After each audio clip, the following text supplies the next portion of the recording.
Well, good morning, Uveka. Certainly day 3 of the negotiations there, but since the negotiations have broken down and workers went on strike. But today, commuters are able to,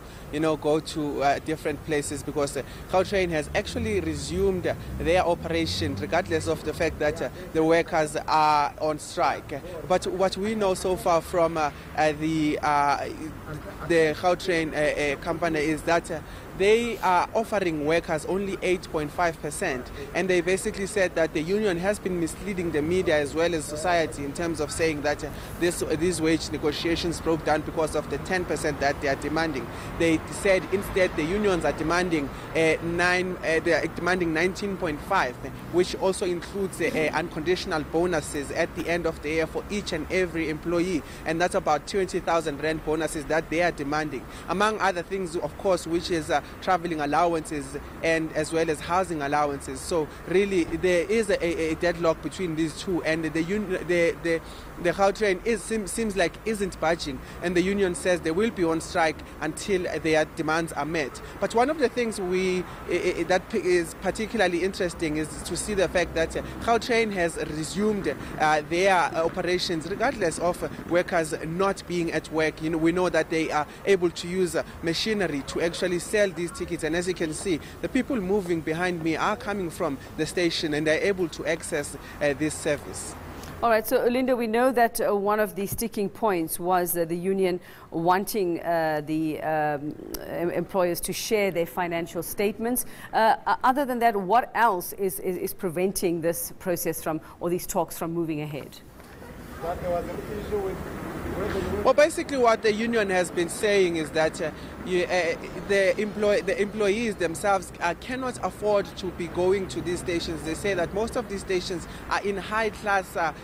communities, and therefore the employees, first of all, have to start from as early as 3 o'clock in the morning to as late as 11:30 at night at work, and transport becomes one of the factors, and also the fact that they cannot afford to live around those neighborhood, around those areas, and therefore they're saying calling for these housing allowances might be able to enable them to afford the places around here so that they can get to work with ease, and also saying that if not, then at least if they can be given a transport allowance so that they can be afford to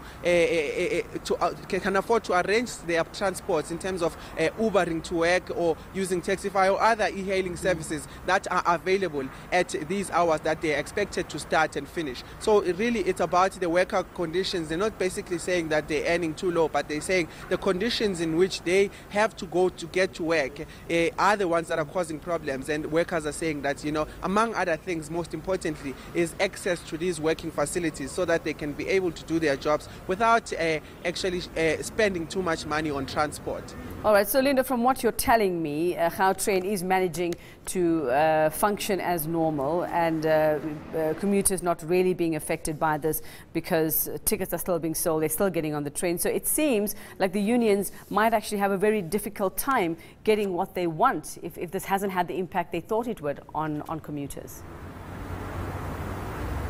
Well, we're scheduled to actually get a response from the union in terms of Gautrain resuming its operations. We know that many stations, including the Pretoria station, is open today, and the spokesperson actually said they will be conducting site visits to ensure that everything is sailing smoothly. But in terms of the union, it will be very interesting to see how they react to this, because if they are on strike and operations aren't being disrupted and the company isn't feeling any pinch in terms of their daily operation, then it becomes a problem for